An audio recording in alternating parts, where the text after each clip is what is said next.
Pemimpin junta militer Burkina Faso yang kini berusia 37 tahun tengah menjadi perbincangan hangat di Afrika dan dunia. Dialah Kapten Ibrahim Traoré.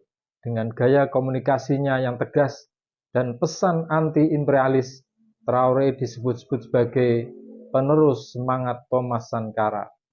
Sejak mengambil alih kekuasaan melalui kudeta pada tahun 2022, Traoré menjadi simbol perlawanan terhadap pengaruh Barat di benua Afrika. Ia dengan lantang menyuarakan perlunya kedaulatan ekonomi dan politik bagi negara-negara Afrika yang kaya sumber daya namun masih terbelenggu kemiskinan sistemik akibat warisan kolonialisme. Beberapa langkah berani yang ia ambil antara lain yaitu memutus hubungan diplomatik dengan mantan penjajahnya, yaitu Perancis. Kemudian dia membentuk aliansi strategis dengan Rusia, termasuk kehadiran pasukan paramiliter Wagner, mengambil alih tambang asing, dan mewajibkan transfer saham 15% ke negara. Kemudian membangun perusahaan milik negara di sektor pertambangan. Kemudian menuntut redistribusi teknologi dan keahlian dari perusahaan asing kepada rakyat Burkina Faso. Traoré memanfaatkan media sosial secara agresif untuk membangun citranya. Kampanye digitalnya dipenuhi konten yang mengangkat semangat pan-Afrikanisme meski tak jarang disertai dengan video manipulatif berbasis AI yang menampilkan tokoh-tokoh dunia seolah mendukungnya.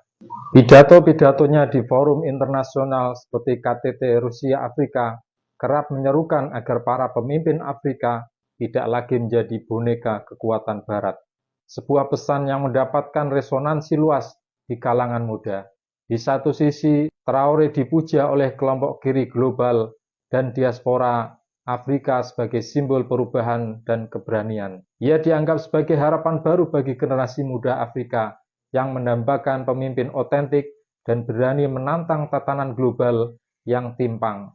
Namun Presiden Prancis Emmanuel Macron menyindirnya sebagai bagian dari aliansi buruk antara pan-Afrikanisme dan neo-imperialisme, mengacu pada kedekatannya dengan Rusia dan Cina. Hubungannya yang memburuk dengan Amerika Serikat dan Prancis turut memperuncing ketegangan geopolitik di kawasan Sahel. Dengan usia median penduduk hanya 17,7 tahun, Traoré disambut oleh generasi muda sebagai sosok yang membangkitkan harapan. Namun, sejumlah analis mengingatkan bahwa masa depan Burkina Faso tak cukup hanya dengan simbolisme dan pidato revolusioner. Tantangan utama Traoré ke depan adalah mengakhiri konflik bersenjata dan menjaga integrasi nasional, membangun institusi negara yang kuat dan demokratis, serta menjaga stabilitas ekonomi dan kepercayaan publik jangka panjang. Traoré mungkin belum dapat sepenuhnya mewujudkan cita-cita revolusioner seperti Thomas Sankara, namun kehadirannya telah mengguncang tatanan politik Afrika Barat dan memberi inspirasi baru bagi gerakan pan-Afrikanis di abad ke-21. Apakah ia akan jadi ikon pembebasan sejati atau hanya wajah baru dalam siklus kekuasaan militer Afrika?